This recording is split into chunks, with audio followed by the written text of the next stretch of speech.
What's going on, guys? So in today's video, I'm going to be doing an unboxing and first impressions of the Pixel 8a, and this is a device that I am pretty excited for. I know I'm late to the party, but still want to get my own first impressions out the way. I do have the regular Pixel 8, the 8 Pro, and the 7a here on the table. I'm going to do a quick comparison between the three of these devices, but the main comparison is going to be the Pixel 8a, the 8, and the 7a. But you know what else we need to compare on this channel? Our sponsor, nobody.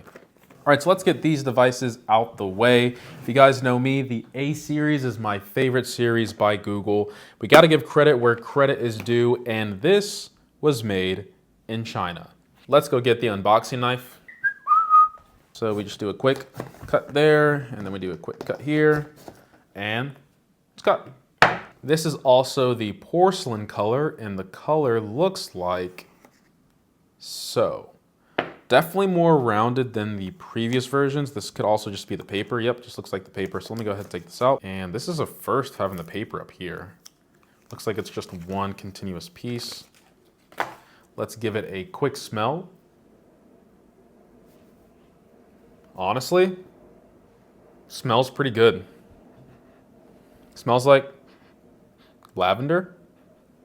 Smells really good, honestly. We do have an adapter in the box. Trust me, I have plenty of USB-C cables, so I'm gonna keep that in the box. This is the paperwork and the SIM card removal tray or tool that you need, and then just, some small paperwork that you need. Really don't know why we're still sending out paper documents when this stuff can just be inside the phone itself. The companies that wanna save the earth probably don't wanna waste time on documentation and stuff that doesn't need to be in the box. All right, so let's power this on, and just already from the get-go, I can already tell some differences between the regular 8. Let me go ahead and pull that down. So right off the bat, what you're gonna notice is that the bezels are thicker than the regular Pixel 8. And even turning it around and just looking at the devices overall, you'll notice that there is just more roundness going on the Pixel 8a. Might be kind of hard to see. Who is honking?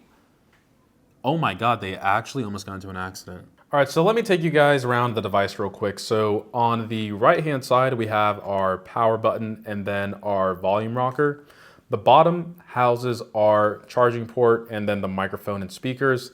The left-hand side, the only thing here is the SIM card tray, and then the top portion, I believe this is another microphone. Now, although it may look cheaper by not having like a glass finish, I actually prefer this because having a glass back and you don't have a case, the fingerprints just kind of make it look grimy and stuff like that. So I actually prefer if this is some type of glass material with fingerprint resistant coating. And then finally, like you guys have already seen before, there's just a lot of roundness going on. Now, moving on to the actual displays themselves. By the way, this does have the facial unlock and fingerprint sensor. The display is almost identical. Straight away, you can tell that the bezels on the 8a are much thicker than the regular 8. With that being said, if you put this in an average person's hand, they're probably not going to notice. The display is also slightly, and I really do mean slightly smaller on the Pixel 8a by 0.1 inch. Other than that, the display characteristics are still pretty identical. So we're still getting that Actua display that goes up to 2000 nits. And then in regular HDR, it goes up to 1400 nits. And since this display is slightly smaller, but the screen resolution is still the same, we actually have a higher DPI on the Pixel 8a. Now, there is this Victus glass that we have on the regular Pixel 8, which honestly I love, but compared to the regular Pixel 8, it does feel a bit cheaper interacting with this OLED glass compared to this one. Now, let me actually move this off to the side because I forgot that this is a Pixel 8a unboxing first impressions, not the comparison. So let's continue with this device here. So this still has the 120 Hertz. Let me make sure that it is enabled. It does feel like it's enabled. So let me go over to displays. Let me also switch this dark theme off. Not the biggest fan of it during the daytime, set that to 30 minutes. And then it's actually not on. It was pretty smooth without it, but now I have that 120 Hertz display on the Pixel 8a. So that is another nice feature that we're getting on this cheaper model. And then like I said before, in terms of the display, has all those nice features that we're getting from the regular Pixel 8 and 8 Pro. The battery is slightly smaller and it doesn't have as fast of charging speeds, especially when it comes to the Wi-Fi. It also doesn't have the power sharing on the back, so if you need to quickly charge your headphones or wirelessly charge something on the back, you can't do that. You're gonna have to get the Pixel 8 or 8 Pro for that. The other thing to note with this device is that the IP rating is also one lower. So instead of the 68, it's just 67. So there are some corners where they're cutting, rounding off when it comes to the Pixel 8a, but what you buy a Pixel for is the train that is going by. Please stop. We hear you. The reason why people buy the Pixel is for the cameras as well as the smart features that come along with this device. So first, let's go ahead and do our typical smartphone stuff and let's check out what the display is working with. Wow, I'm losing brain cells looking at this ad. Anyway, so let's go ahead and set this to the highest setting possible and crank up the volume.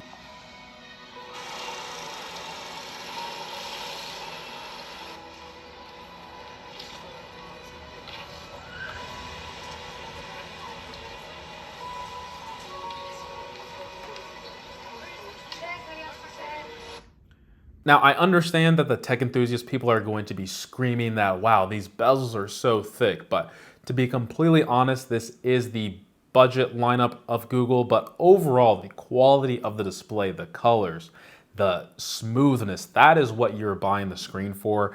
I don't care too much that the bezels are slightly thicker. As long as the quality of the display is better, that's what I'm happy with. And I'm happy with this Pixel 8a quality. This is an HDR scene, and I've got to say that Google has really been stepping up their display quality, because in this HDR scene, this entire video, I have a link down in the comments below, everything seems really well balanced. Nothing seems too overblown.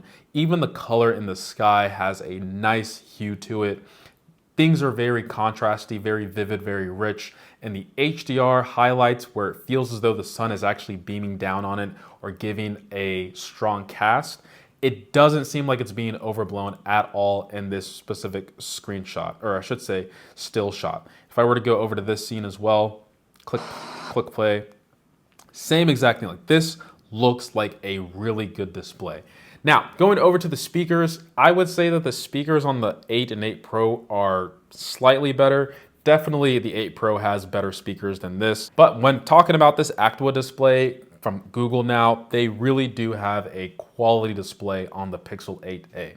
Now, next up, let's talk about the camera. All right, so I'm just going to modify a few settings here like I do in all my videos. So I'm going to set this to 16:9. I'm gonna go to more settings here, and I'm gonna make sure that I'm getting the highest resolution possible, turning the grid on. Yeah, I think that's pretty much it. So this is using the back camera, using the portrait setting, so it gives you that blurred background effect. And I'm always a fan of the A series, but looking at this photo, it seems as though there's a bit of a white cast going on. Doesn't seem as natural as it usually does on the A series cameras, but it is a portrait mode. So let's go over and look at the regular camera.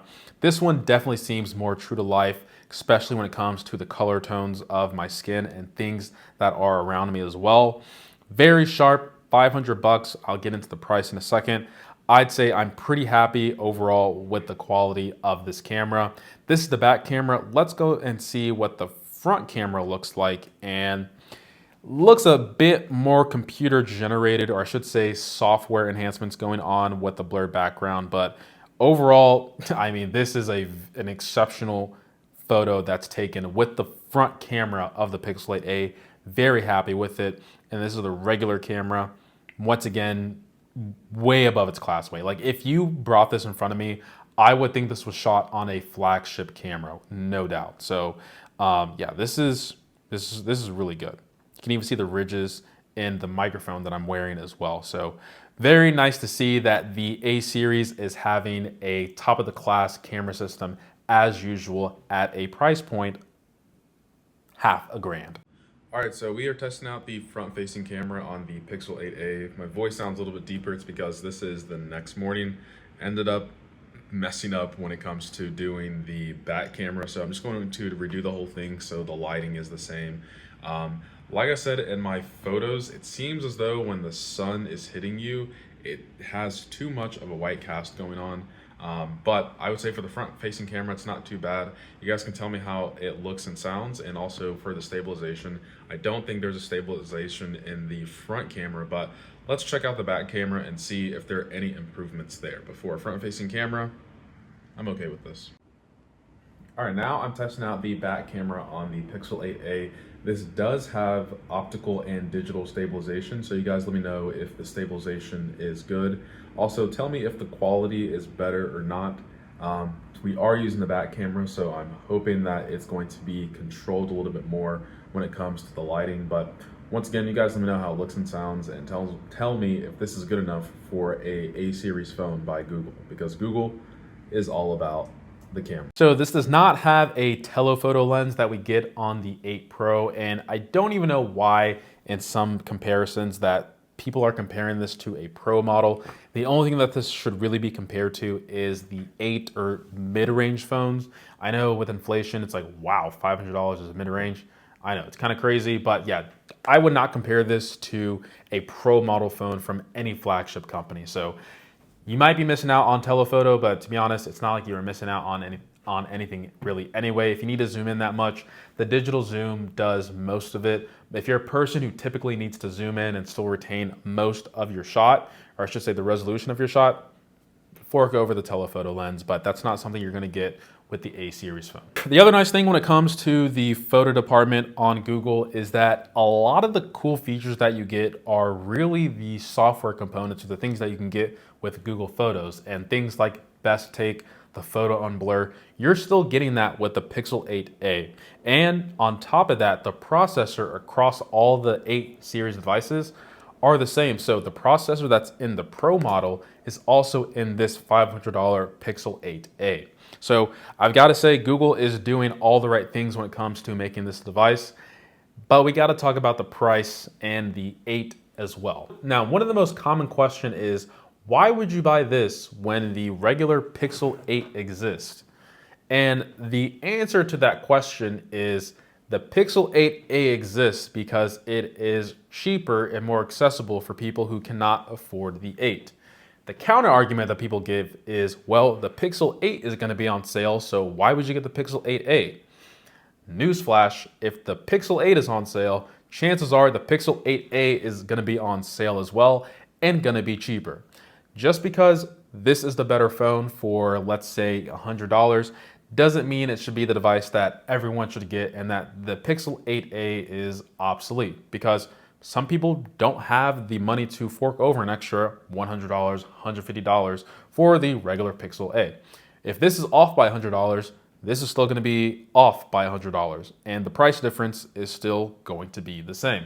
Now, if in the event that the Pixel 8a isn't on sale and the Pixel 8 is on sale, then that would make sense. But from what I've seen in the past from the A series and the regular Pixel series, whenever one of the devices go on sale, they all go on sale on the lineup. So that's where I'll leave it there. It's accessible for most people who just can't afford this device, especially when it comes to contract plans and things like that. The Pixel 8a, 9 times out of 10, is going to be the cheaper option. And if you're getting 98% of the things that you're getting in this phone compared to the regular Pixel 8, I would still say get the Pixel 8a.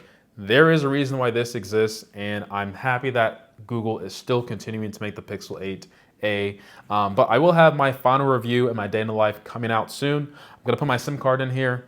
Daily use this. I don't know, we can't say daily drive because you're not driving a car.